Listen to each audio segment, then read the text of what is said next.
Our history has been stolen from us, and that process is continuing.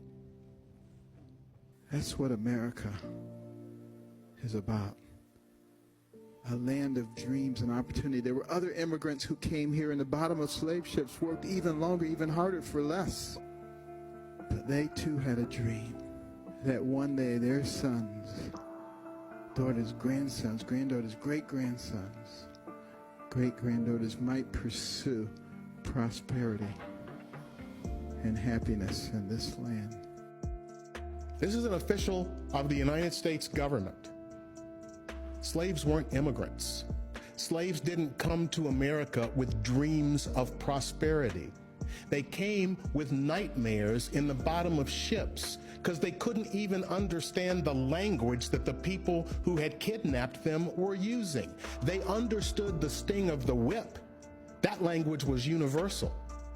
To call them immigrants who had dreams of prosperity, your history is being stolen because children in America are looking at this and going, oh, that's what slavery was about.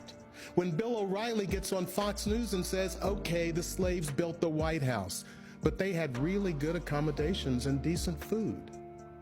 And if that's the narrative you accept about where we came from, then I don't blame you for saying in 2017, why do I still have to hear about this? It wasn't that bad. Get over it. Let's move beyond it. Had Andrew Jackson been born a little later, you wouldn't have had the Civil War. He was a very tough person, but he had a big heart, and he was really angry when he saw what was happening with regard to the Civil War. He said, there's no reason for this. This is the President of the United States, and we can laugh and say, oh, nobody pays attention to him, just like we were laughing before the election saying there's no way he's going to win it. This is a narrative that is coming from our government. Andrew Jackson was dead 16 years before the Civil War started. Andrew Jackson had no big heart when it came to slavery. He was a serial killer.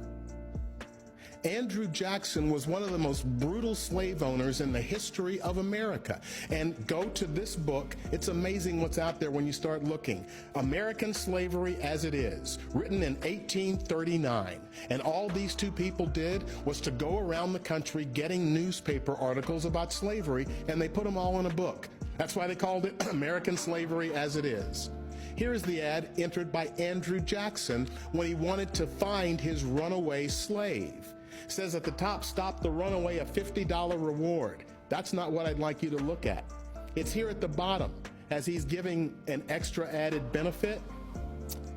All refundable expenses paid and $10 extra for every 100 lashes any person will give him to the amount of 300.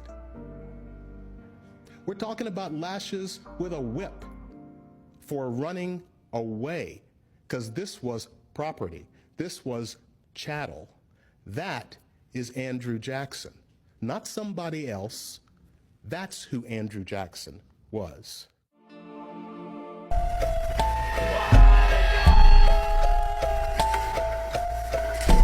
Decolonize your